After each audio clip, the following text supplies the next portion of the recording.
अस्सलाम वालेकुम, this is Moid Pirzada back in Washington, United states. आज 6 जुलाई 2026 है, सोमवार का दिन है।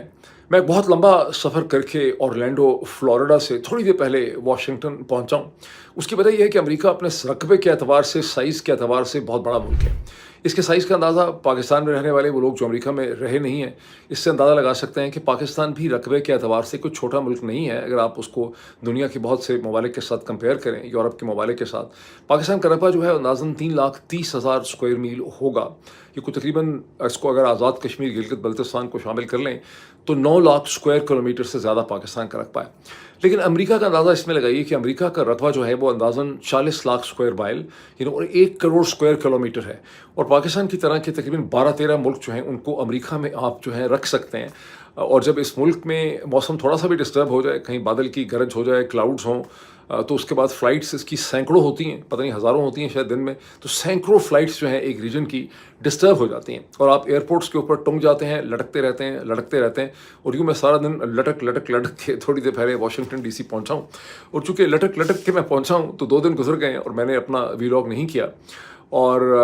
2 दिन के बाद ज़ाहिर है कि मेरे पास एक बहुत बड़ी पिक्चर है। इस बड़ी पिक्चर में बहुत सी इंटरेस्टिंग और बड़ी अहम डेवलपमेंट्स हैं, जिनका ताल्लुक पाकिस्तान और आज़ाद कश्मीर से भी है। इन डेवलपमेंट्स का ताल्लुक ईरान, मशरक़ वस्ता और इज़राइल से भी है। इन डेवलपमेंट्स का ताल्लुक हिंदुस्तान के ज़राए अबलाग और कश्मीर से भी है। इन डेवलपमेंट्स का ताल्लुक अमेरिका के अंदर जो पाकिस्तानियों की एसोसिएशन है, फिजिशियंस की, अपना the association of the physicians of north America जो है, अपना जो है, उसके अंदर जो पावर डायनामिक्स और उसके अंदर की जो इंतहाई इंटरेस्टिंग सियासत है, जिसका मैंने आपको पिछले वीलॉग में कहा था कि ये एक पाकिस्तानी सियासत का इस वक्त एक माइक्रोकॉज्म है। वो भी कुछ मेरे सामने डेवलपमेंट्स हैं। लेकिन मैं आबाद का आगाज़ जो है मैं ईरान से करता हूँ, जहाँ इमाम अली ख़ामेनी शहीद जो हैं, उनकी आखिरी रसूमात का एक बहुत ही इलॉबरेट प्रोसेस जो है वो ईरान में इस वक्त शुरू हुआ है। इनफॉर्मली तौर पे ये 4 जुलाई 2026 में ये प्रोसेस शुरू हो गया। फॉर्मली तौर पे आज 6 जुलाई से इसका ऑफिशियली तौर पे आगाज़ हुआ है और 9 तारीख तक ये जारी रहेगा। ये ऑफ कोर्स मज़हबी नौइयत की रसूमात हैं, ये एक फ़रीज़ा है, लेकिन ये सिर्फ मज़हबी और ये सिर्फ एक रिस्पेक्ट, वेनेरेशन की रसूमात नहीं है, बल्कि इसके अंदर आपको ईरान की स्टेट का एक जियो स्ट्रेटेजिक पावर प्ले नज़र आ रहा है और इसके बहुत से पहलू। सबसे पहले नोट कीजिए कि इन्हें टाई अप किया गया है, जो इसका इनफॉर्मल आगाज़ हुआ है वो हुआ है 4 जुलाई को, जबकि अमेरिका के इंडिपेंडेंस डे के साथ इसे नथी किया गया है। यहाँ पर दुनिया को, अमेरिका को एक पैसेज दिया गया है कि इस डेथ के लिए, ये जो शहादत हुई है इमाम ख़ामेनी की, इसके लिए अमेरिका जो है वो ज़िम्मेदार है। दूसरा इसका पहलू भी देखिए कि अमेरिका को बाकायदा फॉर्मली तौर पे अमेरिका और इजराइल को अब ईरान की स्टेट की तरफ से एक ऑफिशियल वार्निंग इशू की गई कि अगर आपने इसमें मैसअप करने की कोशिश नहीं करनी, कोई हमला आपने नहीं करना, बड़ा इसका सख्त जो है वो जवाब दिया जाएगा। तीसरा इसका पहलू है कि इसमें इतना टाइम लिया गया है और एक सीज़ फायर के दरमियान जब इसको किया गया है, तो इसके लिए बहुत बड़े पैमाने के ऊपर एक पब्लिक मोबिलाइजेशन हुई है। अगर आप ईरान की मिनिस्ट्रीज़ जो हैं, उनका जो ऑफिशियल गवर्नमेंट है, उनकी जो ट्रांसपोर्टेशन है, जो रेलवे अथॉरिटीज़ हैं, उनके फिगर्स को अगर आप यानी माने, तो फिर तो तकरीबन गुज़िश्ता 24-36 घंटों में 7 मिलियन 70 लाख लोग जो हैं उन्होंने पब्लिक ट्रांसपोर्ट को यूज़ किया है इस फ्यूनरल में शामिल होने के लिए। अगर आप 70 लाख के फिगर को ना भी माने, तो जो बैनुल अक़वामी मुबसरीन है वो ये कहते हैं कि ग़ालिबन इससे बड़ा फ्यूनरल जो है वो असर हाज़िर की दुनिया में कंटेम्प्रेरी वर्ल्ड के अंदर नहीं हुआ। और इस फ्यूनरल के अंदर लाखों लोग जो हैं वो शामिल हैं और एक बहुत बड़ी मोबिलाइजेशन हुई है, जिसमें तमाम जो शहर हैं उनसे लोग जो हैं वो तेहरान पहुँचे।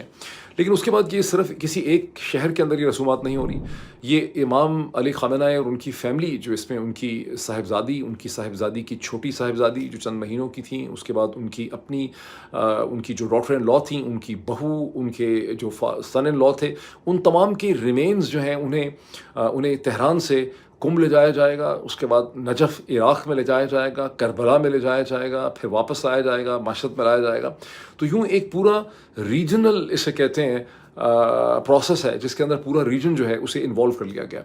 और तकरीबन 100 ममालिक के जो रिप्रेजेंटेटिव्स हैं, कहीं उसमें हेड ऑफ़ द स्टेट्स हैं, कहीं फॉरेन मिनिस्टर्स हैं, वो इसमें शिरकत कर रहे हैं। दानिस्ता तौर पे यूरोपियन लीडरशिप को इसमें इनवाइट नहीं किया गया, ये भी एक इसका बड़ा इंपॉर्टेंट मैसेज है। पाकिस्तान के प्राइम मिनिस्टर शहबाज शरीफ साहब, पाकिस्तान के फॉरेन मिनिस्टर जनाब इसहाक डार साहब, जो डिप्टी प्राइम मिनिस्टर भी हैं, और पाकिस्तान के आर्मी चीफ, पाकिस्तान के chief of the defence staff and field marshal Asim Munir जो हैं वहाँ पे मौजूद हैं। ہیں. اپیرنٹلی پاکستانی اخبارات کے حساب سے ایران نے ان کی شرکت کا بہت خاص کر کے شکریہ ادا کیا ہے. اس طرح سے اگر ان کا ادا کیا تو پھر پوری دنیا کا ادا کیا ہوگا, وہ پھر دنیا کے ہر اخبار میں شاید اس قسم کی خبر لگی ہو.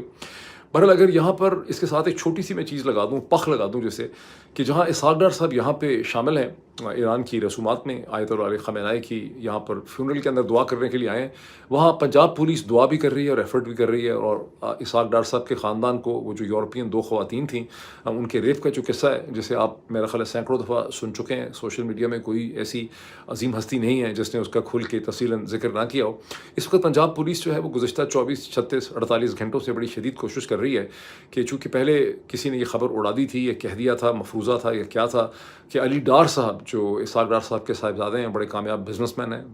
ان کا بھی نام اس میں لیا گیا تھا, اور کہا جا رہا تھا کہ ان دونوں جو یورپین خواتین ہیں, جس میں سے ایک نیدرلینڈ کی تھی, دوسری وینیزویلا کی تھی, انہوں نے جب اپنے 1 گھنٹے سے زیادہ کا اقبالی بیان جو ہے وہ ریکارڈ کروایا, تو انہوں نے کہا کہ جو بھی یہ ڈار نام کا نیفیو ہے اسحاق ڈار صاحب کا, جس کو اب گرفتار کر لیا گیا ہے, اس کا ایک ماسٹر مائنڈ بھی تھا جس کو وہ باس کہتے تھے. تو وہ باس کون تھا؟ اب پنجاب پولیس کہہ رہی ہے کہ وہ باس جو ہیں وہ علی ڈار نہیں تھے. ایک بڑی خوفناک قسم کی خبر ہے, اور وہ باس کا نام وحید تھا. وحید نے کسی دوسری تیسری منزل سے چھلانگ لگانے کی کوشش کی, اس میں اس کی ٹانگیں ٹوٹ گئی ہیں, فریکچر ہو گئے ہیں, اسے گرفتار کر لیا گیا ہے, اس کے خلاف بڑی سخت قسم کی کارروائی ہوگی. مین وائل وہ جو دونوں لڑکیاں تھیں, ان کو 3 جولائی کو, اب سے 3 دن پہلے, پاکستان سے نکال دیا گیا. اللہ اللہ خیر صلی اللہ. اب آگے آپ دیکھتے چلے جائیں اس میں کیا ہوگا, ہر دن اس کی کہانی جو ہے وہ بدلتی چلی جائے گی. پیارا پاکستان ایسا ہی ہے. مین وائل چونکہ میں نے ایران کا ذکر کیا ہے, اور ایران نے آیت اللہ علی خامنہ کی جو لاسٹ ریمینز ہیں, جو ان کی جو پروسیڈنگز ہیں, اس کے ذریعے یہ میسیج دینے کی کوشش کی ہے کہ وہ دنیا میں تنہا نہیں ہے, اس کی بڑی ریچ ہے.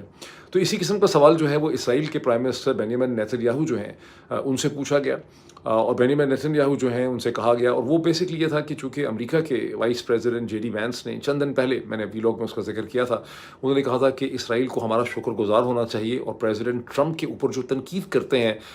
بینیامن نیتن یاہو کے کیبنٹ کے بعض لوگ, ان کو شرم آنی چاہیے, ان کو احتیاط کرنی چاہیے, بیکاز امریکہ کے علاوہ دنیا میں اب کوئی بھی ملک ایسا نہیں ہے, بڑا ملک جو ہے, جو کہ اسرائیل کے ساتھ کھڑا ہے. اور یوں ان کا کہنا یہ تھا کہ اسرائیل اور بینیامن نیتن یاہو کی حکومت دنیا میں آئسولیٹڈ ہے, تنہا ہے. اب فاکس ٹیلی ویژن کے اوپر اپیئر ہوتے ہوئے اسرائیل کے پرائم منسٹر بینیامن نیتن یاہو نے یہ شگوفہ چھوڑا ہے. انہوں نے کہا کہ ہاں, امریکہ کے علاوہ, امریکہ تو ہے ہی بہت بڑا اہم ملک, ایک اور چھوٹا سا ملک بھی ہے, وہ چھوٹا سا ملک بھی ہمارے ساتھ ہے. وہ چھوٹا سا ملک کون ہے؟ وہ انہوں نے کہا ہے کہ وہ چھوٹا سا ملک جو ہے وہ ہندوستان ہے. تو بنیادی طور پہ انہوں نے یہ ایک کیا کہیں گے اس کو, کسا ہے یہ جملہ جو ہے یہ امریکہ کے وائس پریزیڈنٹ JD وینس پہ, بیکاز ظاہر ہے کہ ہندوستان دنیا کی سب سے بڑی آبادی ہے. آپ میں سے جو لوگ واقف نہ ہوں, چند مہینے پہلے یا 1 سال 1.5 سال پہلے ہندوستان نے چین کو اوورٹیک کر لیا ہے. اس وقت ہندوستان 1.45 بلین سے, یعنی آپ کہہ لیں کہ آلموسٹ 1.5 بلین اب ہندوستان کی آبادی بڑھ رہی ہے, اور چین دوسرے نمبر پہ ہے, ہندوستان پہلے نمبر پہ ہے. تو نیتن یاہو نے یہ کہا ہے. میں آپ کو یاد کرواؤں گا کہ امریکہ کے جو lead anchor person, media person ہیں, جناب ٹکر کارلسن, انہوں نے چند ہفتے پہلے ایک بہت انٹرسٹنگ انالیسس آفر کیا تھا. میرا خیال اپنے ہی انہوں نے پوڈ کاسٹ میں ویلاگ میں کہا تھا, جب انہوں نے کہا تھا کہ اسرائیلیز نے یہ اندازہ لگایا ہے کہ انہیں ہان کلچر کی وجہ سے چین کے اندر, کیونکہ ان کی ایتھنک باؤنڈریز اور آئیڈینٹیفیکیشن اس قسم کی ہے کہ اسرائیل کو وہاں اسپیس نہیں مل سکے گی, اس لیے اسرائیل نے ہندوستان کی پاپولیشن پہ کام کیا ہے, نوئنگ فلی ویل کہ ان سے جو سمپتھی تھی یا افیکشن تھی یورپ کی سڑک پہ اور امریکہ میں, اس میں کمی ہو رہی ہے. تو اب انہوں نے دنیا کی جو دوسری سب سے بڑی آبادی ہے, بلکہ سب سے بڑی جو آبادی ہے, اس کو انہوں نے پھنسا لیا ہے, اور اپنی محبت اور اپنی جو ہے ہمدردی میں انہوں نے گرفتار کر لیا. اب یہ کب تک ہندوستانی اس محبت میں گرفتار رہتے ہیں, یہ کو ٹھیک طرح سے نہیں پتہ. اس سے پہلے کہ میں آگے چلوں, ایران سے باہر نکلوں اور چیزوں کی طرف آؤں, کشمیر پہ آؤں, آزاد کشمیر پہ آؤں, لندن پہ آؤں, میں ایک اور کامنٹ بھی آپ کے سامنے کرنا چاہتا ہوں, جس کا میں تھوڑا سا شاید اسکرین پہ بھی آپ کو دکھا سکوں. مجھے تھوڑا سا تعجب یہ تھا جب میں نے ساری ہیڈ لائنز دیکھیں تمام دنیا کے اخبارات میں, تو وہاں لکھا ہوا تھا کہ امام علی خامنہ جو ہیں ان کی ریمینز کو تہران سے قم سے کربلا نجف لایا جائے گا, پھر مشہد لایا جائے گا, پھر ان کو بری کیا جائے گا. کیونکہ پہلے جب میں نے اس جنازے اور اس فیونرل پروسیڈنگز کا ذکر میں کئی دن سے پڑھ رہا تھا, تو میرے ذہن میں تھا کہ شاید یہ اب ان کو دفنا دیا گیا ہوگا, اور یہ ایک اسٹیٹ فیونرل ہے, جو ایک مطلب ایک عزت کے لیے, ایک فیئرویل کے طور پر اسے کیا جا رہا ہے, ایک فارمیلٹی کے طور پہ کیا جا رہا ہے. بیکاز اسلام میں یہ ہدایات بڑی واضح ہیں, بڑی کلیئر شعر ہیں کہ مرنے والے جو ہوتے ہیں انہیں فوری طور پہ آپ نے دفنانا ہوتا ہے، بلکہ میں نے یہ سنا ہے، correct me if I am wrong, کہ خواتین کے بارے میں اور زیادہ یہ ہے کہ ان کی باڈی جو ہے وہ جلدی ڈیکے کر سکتی ہیں، خراب ہو جاتی ہے، خراب ہونے لگ جاتی ہے، تو ان کو فوری طور پہ آپ نے دفنانا ہوتا ہے۔ تو مجھے ایسا تھا کہ شاید ان کو دفنا دیا گیا ہوگا اور یہ محض ایک اسٹیٹ کی فارمیلٹیز جو ہیں ریسپیکٹ کی انہیں پورا کیا جا رہا ہے۔ تو میں نے اس پہ تھوڑی سی ریسرچ کی اور مجھے پتہ چلا کہ ایسا نہیں ہے۔ ان دس پرٹیکولر کیس ایک ایکسیپشن یوز کی گئی ہے، اور اس ایکسیپشن میں ان کو ڈیپ فریز کیا گیا ہے، اور غالباً کتنے دن تک ڈیپ فریز کیا جا سکتا تھا، ان کو ڈیپ فریز کیا گیا ہے، ان 5 میتوں کو، ان ریمینز کو، اور اس میں کیمیکلز یوز نہیں کیے گئے، صرف ایکسٹریم لو ٹیمپریچرز یوز کیے گئے ہیں ڈیپ فریز کرنے کے لیے۔ لیکن میں نے جیسے آپ کو شروع میں کہا کہ ایز پر انالیسس کیا کروں، یہ بیچارہ بد نصیب جو ہے، میں ایک اینالسٹ ہوں، بہت سے لوگ جو ہیں وہ پولیٹیکلی کریکٹ باتیں کرتے ہیں۔ یہ جو سب کچھ اس وقت ایران میں ہو رہا ہے، یہ ایک بہت بڑا امپورٹنٹ پاور پلے ہے، جس کے ذریعے ایران نے اس پورے خطے کو، مشرق وسطیٰ کو، امریکہ کو، یورپ کو، انہوں نے ایک بہت امپورٹنٹ پولیٹیکل میسج دیا ہے، اور اپنی اہمیت جو ہے، اپنی جو ان کی پولیٹیکل سگنیفیکنس ہے اس اسٹیج پہ، اسے انہوں نے انڈر اسکور کیا۔ اب ایران سے ہم نکلتے ہیں باہر، اب ہم آ جائیں پاکستان کی طرف، کشمیر کی طرف، آزاد کشمیر کی طرف۔ تو سنڈے کے دن میں، جو دن ختم ہو چکا ہے، اب تو منڈے شروع ہو گیا، جوائنٹ عوامی ایکشن کمیٹی نے ایک اسٹرائک کال، ایک ہڑتال کی کال دی ہوئی تھی اکراس آزاد کشمیر۔ اب سرکار کا کہنا یہ ہے کہ ہڑتال ناکام ہو گئی ہے، لوگوں نے اس میں بلیو نہیں کیا،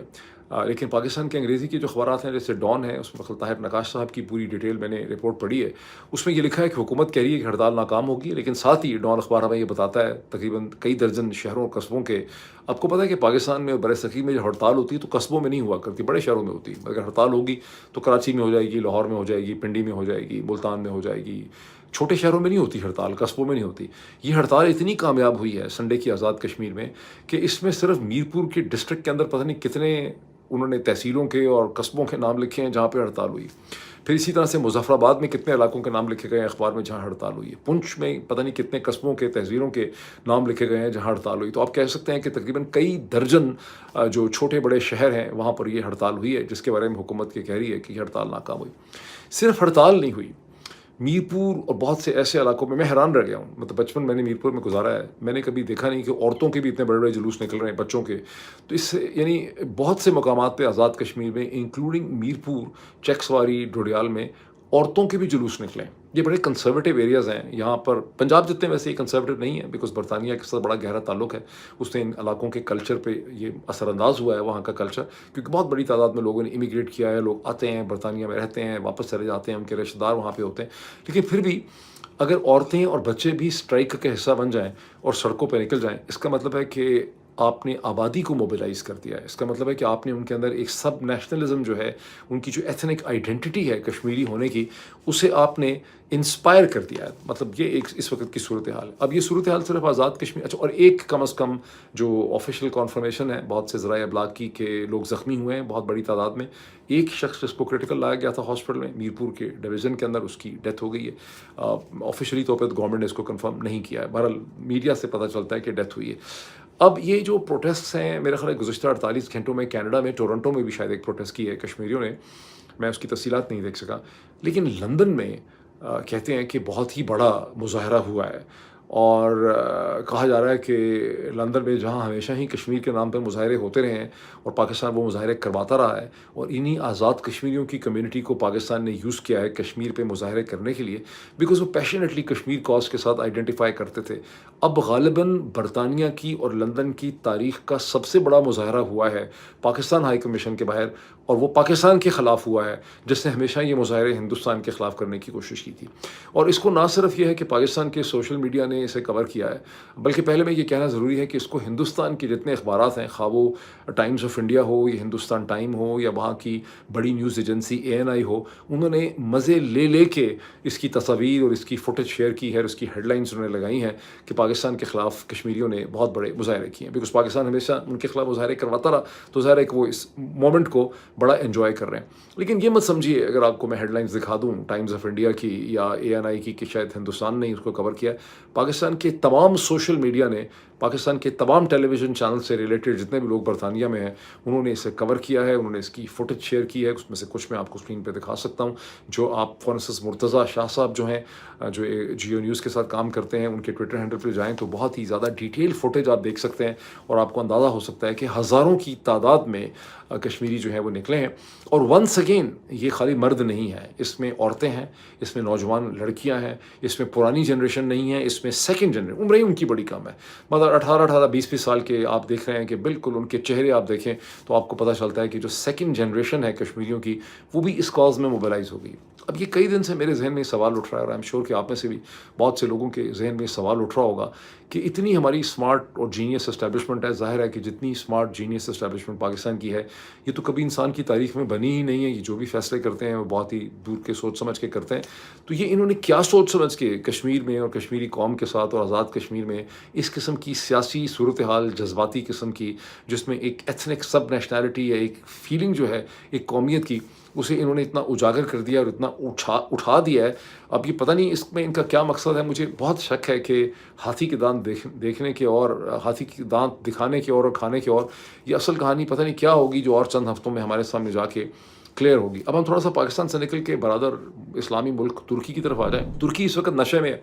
7 और 9 जुलाई को तुर्की में नेटो का समिट हो रहा है और तुर्की की तमाम लीडरशिप, प्रेसिडेंट एर्दोगान और उनकी टीम बहुत इंपॉर्टेंट फील कर रहे हैं। उस इंपॉर्टेंस की एक बहुत बड़ी वजह सिर्फ ये नहीं है कि नेटो का समिट हो रहा है, उसकी वजह ये है कि अमेरिका के सदर डोनाल्ड ट्रंप एक से ज़्यादा दफ़ा ये कह चुके हैं कि मैं इस समिट में सिर्फ इसलिए शिरकत कर रहा हूँ, मैं आजकल ज़्यादा खुश नहीं हूँ नेटो के साथ, लेकिन मैं इस समिट में सिर्फ इसलिए शिरकत कर रहा हूँ कि मेरे दोस्त एर्दोगान ने मुझे रिक्वेस्ट की है कि हेर तुर्की के अंदर ये समिट हो रहा है और प्रेसिडेंट ट्रंप आपने ज़रूर आना है, और मैं सिर्फ एर्दोगान की वजह से यहाँ आ रहा हूँ। जिसकी वजह से according to Washington Post analysis, America का जो बड़ा अखबार है, यूरोपियन लीडरशिप को सांप सूंघ के आया। यूरोपियन लीडरशिप जो है वो गुज़िश्ता कई बरसों से, बल्कि हमेशा से ही, गुज़िश्ता 20 बरसों से उन्होंने रजब तैयब एर्दोगान को ज़्यादा पसंद नहीं किया। वो उनको राइटली सो डिक्टेटर समझते हैं, उनको इस्लामिस्ट भी समझते हैं, उनको हर किस्म की उनको बुराई उनके अंदर नज़र आती है। तो यूरोपियंस जो हैं वो वैसे भी तुर्की की इंक्लूजन की भी, यूरोप में इंक्लूजन के भी बहुत ज़्यादा खिलाफ थे, लेकिन according to Washington Post Europeans बड़े घबरा गए हैं और उन्होंने एक न्यू फाउंड रिस्पेक्ट डिस्कवर की है तुर्की के प्रेसिडेंट रजब तैयब एर्दोगान के लिए। और एर्दोगान इस मौके पे ये एक्सपेक्ट कर रहे हैं कि उनके जो डिफेंस कॉन्ट्रैक्ट थे अमेरिका के साथ, फॉर इंस्टेंस F-35 का जो प्रोग्राम है जिससे तुर्की को निकाल दिया गया था, तुर्की लेना चाहता था ये तैयारी, लेकिन फिर तुर्की ने S-400 मिसाइल सिस्टम जो है वो ख़रीद लिया रशिया से, जिसकी अमेरिका ने बहुत मुखालफत की। लेकिन अब इसकी पॉसिबिलिटी है कि F-35 प्रोग्राम के अंदर भी तुर्की वापस आ सकेगा। अब F-35 तो उनको हो सकता है इतनी जल्दी ना मिले, बिकॉज बहुत से हल्के हैं जो इसकी मुखालफत भी करेंगे यूरोप से। अलबत्ता F-111, F-110, F-110 GE engine जो है, जो बहुत ही एक सोफिस्टिकेटेड इंजन है, जनरल इलेक्ट्रिक का बना हुआ, वो तुर्की को 40 या 50 मिलेंगे। तुर्की का अपना जो स्टेल्थ फाइटर है कान के नाम से, उसके लिए उनको मिलेंगे। मीनवाइल तुर्की के अंदर बड़े मुजाहरे हो रहे हैं गुज़श्ता 2 दिन से, एंटी नेटो। तुर्की के अंदर जो लेफ़्ट के धड़े हैं, there is a Turkish communist party, उसने बहुत बड़े मुजाहरे किए हैं, बहुत बड़ी तादाद में आदमी, औरतें, नौजवान उसमें शामिल हुए हैं और कम अज़ कम भी 100 लोग जो हैं उनको गिरफ़्तार कर लिया गया है, बहुत मारा पीटा भी गया है। और जब भी तुर्की में कोई प्रोटेस्ट होती है तो सहाफ़ियों को भी गिरफ़्तार कर लिया जाता है। तुर्की मेरा ख़्याल है, वैसे तो कोई भी मुस्लिम मुल्क में या दुनिया में आजकल सहाफ़ी कहीं भी महफूज नहीं है, ख़ास करके मुस्लिम दुनिया में, लेकिन तुर्की की तो ख़ास स्पेशलाइजेशन है कि कहते हैं वहाँ पे हज़ारों की तादाद में जो जर्नलिस्ट हैं उनको प्रेसिडेंट एर्दोगान ने जेल में डाला हुआ है। अब तुर्की का, जहाँ हम बहुत अच्छी फीलिंग रखते हैं तुर्की के लिए, हमें एक बड़ी प्राइड है मुस्लिम मुल्क तुर्की की, उसकी ताकत की, उसकी फ़ौज की, उसके पाकिस्तान से रिलेशनशिप की, वहाँ इस पहलू को भी जहन में रखना चाहिए कि रजब तैयब एर्दोगान अब तकरीबन 26 बरस से, 25 के 26 बरस से तुर्की के अंदर तमाम ताकत के रूहे रवा हैं। वो डिक्टेटर हैं, वो इलेक्टेड डिक्टेटर हैं। ये जो ब्रिटिश डेमोक्रेसी के अंदर एक फ़्लॉ है कि एक लीडर बार बार इलेक्ट हो सकता है, उसको फिर जब लीडर इस्तेमाल करने में आते हैं, वो सिस्टम पे कंट्रोल हासिल कर लेते हैं, तो वो बार बार इलेक्ट हो जाते हैं। उनको 25-26 बरस हो चुके हैं। यूरोप में ये मुमकिन नहीं है क्योंकि 25-26 बरस के लिए बंदा बैठ ही जाए, और ये एक वन मैन सिस्टम बन चुका है जिसमें खुद तुर्की के जो लोग हैं अब उनको एक सुल्तान के, ऑटोमन सुल्तान की शक्ल में देखते हैं। ये एक बड़ी फ्रेजाइल किस्म की सिचुएशन है। फ्रेजाइल इसलिए कि जब कोई भी शख्स जो होता है वो 20-25-30 बरस के लिए किसी सिस्टम के ऊपर बैठ जाता है तो सिस्टम के अंदर पॉलिटिकल ग्रोथ नहीं होती। इसका मतलब है कि तुर्क पार्टी के अंदर एक सेकेंडरी टर्शरी लीडरशिप नहीं पैदा हो रही है, सब एर्दोगान की तरफ देख रहे हैं, और जब भी एर्दोगान मंजर आम से हटेंगे तो तुर्की में एक बार फिर इंस्टेबिलिटी हो जाएगी। और मुझे बहुत से टर्किश एनालिस्ट ये कहते हैं कि एक बार फिर तुर्किश फ़ौज को और उनके आर्मी चीफ को मौका मिलेगा तुर्की के अंदर अपने हाथ पाँव फैलाने के लिए, और तुर्की में दोबारा भी मिलिट्री रूल लग सकता है। आपको पॉलिटिक्स के लिए बड़ा ज़रूरी होता है कि पॉलिटिकल प्रोसेस जारी रहे, चूँकि तुर्की में उसमें बहुत हद तक उसमें एक रुकावट जो है हो चुकी। अब जहाँ तुर्की के अंदर 7 और 9 जुलाई को नेटो का समिट हो रहा है, एक मैसेज दिया जा रहा है। नेटो के समिट में जो सबसे बड़ा एजेंडा है वो यूक्रेन है, और इस मौके का फ़ायदा उठाते हुए एक काउंटर मैसेज प्लेस करने के लिए रशिया ने थर्सडे को, जुमेरात को तो खासा खौफनाक हमले किए। उन्होंने कई घंटे तक उनकी ड्रोन स्ट्राइक्स, मिसाइल स्ट्राइक्स जो हैं वो रहीं कीव के ऊपर, यूक्रेन के दारुल खलाफा में, ये मैसेज देने के लिए कि हम नेटो से नहीं डरते, जिसमें कहते हैं कि 37 लोग जो हैं वो वहाँ पे हलाक हुए हैं, बहुत ज़्यादा स्ट्रक्चरल नुकसान हुआ है। लेकिन ऐसा ही नहीं है, संडे के दिन एक बार फिर रशिया ने कीव के ऊपर जो हमला किया, और फिर कहते हैं कि 7 या 10 लोग जो हैं वो वहाँ पे जो हैं हलाक हुए हैं। तो रशिया मसलसल मैसेज ये दे रहा है नेटो की पावर्स को कि we don't care about you. और मीनवाइल प्रेसिडेंट ट्रंप ये कह रहे हैं कि मैं कोई हल निकालूंगा इसका यूक्रेन का। अब मैं वापस आता हूँ अमेरिका और अपना जो फिजिशियंस की एसोसिएशन है उसकी तरफ, जहाँ से मैं वापस पहुँचा हूँ। बेसिकली मैं अपना का तो खैर गैस नहीं था ना, मैं अपना का कोई ताल्लुक था मेरा, लेकिन अपना का जो सारा इवेंट था वो ज़ाहिर है मुझे देखने का मौका मिला, बिकॉज जहाँ हमें अपना इवेंट करने से मना कर दिया गया था, उस रिजॉर्ट के अंदर रोक दिया गया था जो टोटली अपना के कंट्रोल में था, वहाँ जाने से तो हमें कोई रोक नहीं सकता था। तो इसलिए हमने 2 दिन वहाँ पे गुजारे हैं, और वहाँ पे जो एक ख़ास किस्म की बहुत ही इंटरेस्टिंग पॉलिटिक्स हो रही थी, जो पाकिस्तानी पॉलिटिक्स और धड़ेबंदी का एक माइक्रोकॉस्म था, जिसको अगर आप 2 दिन देखते हैं तो आपको पूरी पाकिस्तान की सियासत उसके अंदर जो है नज़र आ रही थी। उसमें एक बड़ा इंटरेस्टिंग इवेंट जिसका बहुत जिक्र चर्चा मैंने सुना, मैं उसमें शामिल तो नहीं हो सका। वो एक सोशल फोरम था जिसमें पाकिस्तान के प्रोमिनेंट टेलीविज़न एंकर पर्सन, हमारे अच्छे दोस्त जो हैं मोहम्मद मालिक साहब को इम्पोर्ट किया गया था, अलॉन्ग विद माय हम नाम डॉक्टर मोईद यूसुफ, जो पहले पाकिस्तान के NSA रह चुके हैं, अमेरिका में बड़े रेस्पेक्टेड विल्सन सेंटर के साथ वो उसके वाइस प्रेसिडेंट रह चुके हैं, थिंक टैंक्स के अंदर एक आध किताब के ऑथर भी हैं, बहुत कॉम्पिटेंट आदमी हैं। उन दोनों को पाकिस्तान से इंपोर्ट किया गया था, और उस पैनल में उनके साथ माइकल कुगलमैन भी जो अमेरिकन थिंक टैंकर हैं और पाकिस्तान बहुत दफ़ा जाते रहे हैं, वो भी उस पे थे। लेकिन उसमें एक पाकिस्तानी बड़े रिस्पेक्टेड वाशिंगटन के बड़े प्रोमिनेंट बिजनेसमैन, बहुत रिस्पेक्टेड, जो इससे पहले पाक पैक के बोर्ड मेंबर रह चुके हैं, जनाब मुसद्दक चुगताई साहब भी उस सोशल फोरम का हिस्सा थे। और कई दिन से पहले इसके जो बैनर्स हैं वो सोशल मीडिया पे, व्हाट्सएप के ऊपर चल रहे थे, ट्विटर के ऊपर चल रहे थे। तहम आखिरी 24 घंटे में वहाँ पर कहते हैं कि फसाद ये पैदा हो गया कि एहसन इकबाल साहब वहाँ पे नुमदार हो गए अपना के आगे पीछे ऑरलैंडो में, और एहसन इकबाल साहब से मोहब्बत करने वाले जो PMLN के, यानी शरीफ फैमिली को सपोर्ट करने वाले जो लोग थे PMLN के, उन्होंने ये चाहा कि एहसन इकबाल साहब को या तो स्टेज पे लाया जाए, जो मेन बैंक्वेट होता है, जो म्यूज़िक शो होता है, वहाँ पे उनको लाया जाए, उनको इंट्रोड्यूस किया जाए एक बहुत बड़ी इंटेलेक्चुअल हस्ती की हैसियत से, प्रोफेसर की हैसियत से। उस पर ज़ाहिर है कि दूसरी तरफ से रेजिस्टेंस थी कि नहीं, हमारा तो पॉलिटिकल फोरम नहीं है, हमने तो PTI वालों को बैन किया है, तो हम एहसन इकबाल साहब को स्टेज नहीं दे सकते। फिर किसी ने कह दिया कि सोशल फोरम पे एहसन इकबाल साहब को एक मुदब्बर की हैसियत से बिठा देना चाहिए।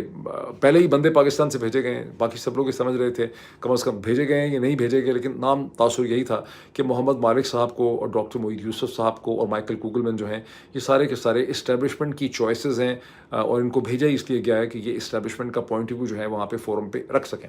अब उसमें जो डिमांड ये आ गई एहसन इकबाल साहब के चाहने वालों की, उनके आशिकों की, कि एहसन इकबाल साहब को भी इस फोरम का हिस्सा बना दें। दूसरी साइड से ये था कि नहीं, एहसन इकबाल साहब को इसका फोरम का हिस्सा ना बनाया जाए। तो एंड रिजल्ट ये निकला कि मुसद्दक चुगताई को निकाल दिया गया उस फोरम में से। वो इसलिए कि ये इल्ज़ाम लगा दिया गया कि ये चूँकि पाक पैक के बोर्ड मेंबर रह चुके हैं, और गुज़िश्ता 3-4 बरस में पाक पैक जो है उसने PTI की और इमरान खान की बहुत हमायत की है। कई दफ़ा कहा है कि इमरान खान को जेल से बाहर निकालें, इंसानी हकूक़ की खिलाफ वर्जी हो रही है, इसलिए पाक पैक को प्रो PTI समझा गया। फिर उस पर यह बहस होती रही, पाक पैक वाले जो हैं वो हर जगह खड़े होकर कॉर्नर मीटिंग्स में अपनी एक्सप्लेनेशन ये दे रहे थे कि हमारा PTI के साथ कोई ताल्लुक नहीं है, और PTI वाले दूसरी तरफ से आग भगोड़ा थे कि पाक पैक ने तो हमारे लिए कुछ किया ही नहीं है, वो तो हमारे खिलाफ काम करते रहे हैं वगैरह वगैरह, इसलिए हम उनके ऊपर या हमारे ऊपर ये इल्ज़ाम क्यों है कि पाक पैक का हमसे कोई ताल्लुक है। तो ये एक जो पॉलिटिक्स है ना पाकिस्तानी धड़ेबंदी की, वो आपको वहाँ पर नज़र आ रही थी। अच्छा, बाद में क्या हुआ? बाद में हुआ कि एहसन इकबाल साहब को मेन फ्लोर तो ना मिल सका, ना वो सोशल फोरम का हिस्सा बन सके, ना एहसन इकबाल साहब को बड़े प्लेटफॉर्म पे बुलाया गया। अलबत्ता एक तस्वीर जो है वो लीक हो गई جس میں دیکھا جاتا ہے کہ ساری کی ساری جو اپنا کی لیڈرشپ تھی اس کے درمیان میں احسن اقبال صاحب کھڑے ہیں ان کی عزت افزائی کرنے کے لیے. پورے کے پورے اپنا نے جو ہے ان کے ساتھ ایک تصویر کھنچوائی, گروپ فوٹو کیا گیا ان کی دلجوئی کرنے کے لیے, ایک طرح سے ان کو انگیج کرنے کے لیے. اور وہ پکچر ریلیز ہو گئی. وہ پکچر ریلیز ہو کے بدقسمتی سے ڈاکٹر شہباز گل کے پاس بھی پہنچ گئی, جنہوں نے اسے ٹویٹ بھی کر دیا ہے. وہ میں کوشش کرتا ہوں آپ کو میں وہ دکھا بھی دوں. تو یہ تو سب کچھ ہوا ہی. اب فرسٹ پاکستان گلوبل نے ایک بہت بڑا ایونٹ وہاں پہ آرگنائز کرنے کی کوشش کی, اسی جگہ پہ جو یہ ریزورٹ تھا, بہت بڑا ریزورٹ تھا, یہ پورا شہر تھا, اور اس میں بے تحاشا کانفرنس روم خالی تھے. لیکن اپنا نے وہاں پر ایک ایسا کانٹریکٹ سائن کیا ہوا تھا کہ ان کی مرضی کے خلاف, ان کی اجازت کے بغیر کوئی بھی اور ایونٹ وہاں پہ نہیں ہو سکتا تھا. فرسٹ پاکستان گلوبل نے اس ہوٹل سے, ریزورٹ سے بہت زیادہ ترلے منتیں کیے, اپنا سے بھی بڑے ترلے منتیں کیے. اپنا نے اس ریزورٹ کے اندر فرسٹ پاکستان گلوبل کو اور فزیشینز کے جو اور گروپس تھے ان کو وہ ایونٹ وہاں پہ نہیں کرنے دیا, جس میں میں بھی ایک اسپیکر کے طور پہ انوائٹڈ تھا. میرے علاوہ ڈاکٹر شہباز گل, قاسم سوری صاحب, اس کے علاوہ سجاد برکی اس میں انوائٹڈ تھے. پھر وہ ایک فارم ہاؤس پہ وہ ایونٹ ہوا, very close to that same resort. Thanks to doctor Sajid Hafeez صاحب, ڈاکٹر مظہر اور بہت سے جو فزیشین تھے اور بہت سے جو بزنس مین تھے, انہوں نے اس کی آرگنائزیشن میں مدد کی. میں نے جب اس کو پہلے دیکھا تو اس کا سارا ارینجمنٹ انہوں نے یہ کہا کہ بہت بڑی تعداد میں لوگ آئیں گے, 300-400-500 لوگ آ جائیں گے. اور یہ انہوں نے, گرمی بہت شدید قسم کی تھی, 100 ڈگری فارنائٹ تھا, تو انہوں نے باہر جو ایک اسپرنکلر فینز ہوتے ہیں, مسٹ کے فینز ہوتے ہیں, ان کا ارینجمنٹ کیا ہوا تھا بہت بڑی جگہ میں. اس کا اہتمام کیا گیا تھا باقاعدہ. جو اس کے شامیانے ہوتے ہیں, یہ اس کے جو ٹینٹس ہوتے ہیں, ان کو لگا کے بڑا خوبصورت اس کا وینیو ارینج کیا گیا تھا. میں نے وہاں جا کے ایک کھپ ڈال دی کہ بھائی بڑی گرمی ہے باہر, اور میں نے کہا کہ اتنے لوگ نہیں آئیں گے, آج کل لوگ بڑے ڈپریس ہیں, ڈس اپوائنٹڈ ہیں, تو زیادہ سے زیادہ بھی 100 لوگ آئیں گے, آپ اندر کر لیں, ایئر کنڈیشننگ کر رہے ہیں. وہ ایسا ہوا کہ میرا وہ انالیسس غلط ثابت ہو گیا. اکثر میرا انالیسس غلط ثابت نہیں ہوتا, لیکن وہاں پہ 300-350 سے زیادہ ہی لوگ وہاں پہ آ گئے, جس کی وجہ سے بہت شدید گرمی تھی. پھر میں نے وہ ٹویٹ بھی کیا تھا ایک بتا کے کہ اپنا کی زیادتی کی وجہ سے یہ لوگ اتنی گرمی میں بیٹھے ہوئے, سب لوگ پنکھے بنا کے وہاں پہ بیٹھے ہوئے تھے. تو لیکن بہت ہیٹڈ وہاں پہ ڈسکشن ہوئی, بہت ہیٹڈ ڈبیٹ ہوئی, اور میرے پاس اس کی فوٹیج ہے, اور میں ابھی اس کو تھوڑا سا ایڈٹ کر کے اس کو نکالنے کی میں کوشش کرتا ہوں. ایک آدھ دن لگے گا اس کو صاف کرتے ہوئے یا اس کو ری آرگنائز کرتے ہوئے. مین میں آپ کو یہ بتانا چاہتا ہوں کہ وہاں پہ تقریباً 300 سے زیادہ لوگوں کے ساتھ میری ملاقات ہوئی ہے 2 دنوں میں, تھینکس ٹو دس اپنا ایونٹ. موسٹلی فزیشینس, کچھ اس میں آئی ٹی کے لوگ تھے, کچھ انٹرپرینرز تھے, اور بہت سی میں نے کارنر میٹنگز بھی کی, جو 10-15 منٹ سے لے کے 1 گھنٹے کی کارنر میٹنگس تھیں. صبح کی 3 4 بجے تک میرا وقت جو ہے اسی ریزورٹ کے اوپر گزرا. اور اس میں نے دیکھا کہ لوگ پاکستانی فوج اور اسٹیبلشمنٹ کے لیے الفاظ بڑے سخت استعمال کرتے ہیں, ان کے بہت خلاف ہیں, لیکن بیسک طور پہ ان کے جو بھی آرگومنٹس, ان کی جو بھی دلیل ہے, ان کی جو بھی تھنکنگ ہے, وہ پاکستانی اسٹیبلشمنٹ کے بنائے ہوئے نیریٹو کے اندر ہی گھومتی ہے. ان کے پاس اپنا کوئی انڈیپینڈنٹ نیریٹو نہیں ہے, یہ ان کی بہت بڑی کمزوری ہے. فار انسٹنس ایگزامپل اس کی میں آپ کو بتاؤں کہ مجھ سے کم از کم کئی فزیشینز ہیں جنہوں نے یہ کہا کہ ultimately general Asim Munir field marshal جو ہیں, ان کو اسرائیل جو ہے ان کا انجام کرے گا اور ان کا پتہ نہیں کچھ کر دے گا. تو میں نے کہا کہ یہ مجھے بڑا تعجب ہوا. میں نے کہا اس کی کیا وجہ ہے؟ انہوں نے کہا آپ نے دیکھا نہیں ہے کہ وہ پیپے ایسکوبار کی خبر ہے کہ اسرائیل جو ہے وہ جنرل عاصم مدیر کو مار دینا چاہتا تھا, لیکن پھر پاکستان کی فوج نے ان کو تھریٹ لگائی ہے, تو پاکستان اسرائیل کے درمیان میں بہت زیادہ ٹینشن ڈیولپ کر گئی ہے. میں نے کہا یہ کیوں ڈیولپ کر گئی ہے؟ لوگوں نے کہا اس لیے کہ پاکستان نے ایران کی مدد کی ہے اور ایران کو اس جنگ سے نکالا ہے جنرل عاصم مدیر نے. تو جب میں نے یہ دیکھا تو میرا دل چاہا کہ میں دیواروں کو ٹکرے بھی ماروں, روؤں, دھاڑے ماروں, کہے ماروں, کیا کروں. پھر میں نے صرف ہاتھ اٹھا کے روز رات کو اللہ تعالیٰ سے دعا مانگی خدا سے کہ مولا پروردگار پاکستانی قوم کے ذہنوں کے حالات جو ہے بدل دے, ان کی آنکھوں کے اوپر, ان کے کانوں کے اوپر جو تو نے سیل لگائی ہے وہ توڑ دے, تاکہ یہ دنیا کے حالات کو بہتر سمجھ سکیں اور ان کو اتنا بیوقوف جو ہے وہ پاکستان کی ملٹری اسٹیبلشمنٹ جو ہے وہ ان کو نہ بنا سکے. میں نے ایک پروٹیسٹ آپ سے کرنی ہے کہ میں نے ایک بہت انٹرسٹنگ ویل ریسرچ پیس لکھا ہے, پاکستانی امریکن کمیونٹی, جس کا عنوان ہے Pakistani American community, a successful community but without any political influence. پہلے بھی میں نے اس کو کہا تھا, ابھی تک اس کو بہت زیادہ لوگوں نے دیکھا نہیں, 3 4 اس پہ کامنٹس ہیں. میں ایک بار پھر اسکرین پہ آپ کو دکھاتا بھی ہوں, کامنٹ سیکشن میں ایک بار پھر میں اس کا پن کر دیتا ہوں کامنٹ. وہ فری آرٹیکل ہے, سب پڑھ سکتے ہیں, اس کو دیکھیے. مجھے اس میں اپنی سجیشن دیں, بیکاز میں اس کے اوپر سیریز آف آرٹیکلز ڈیولپ کرنا چاہتا ہوں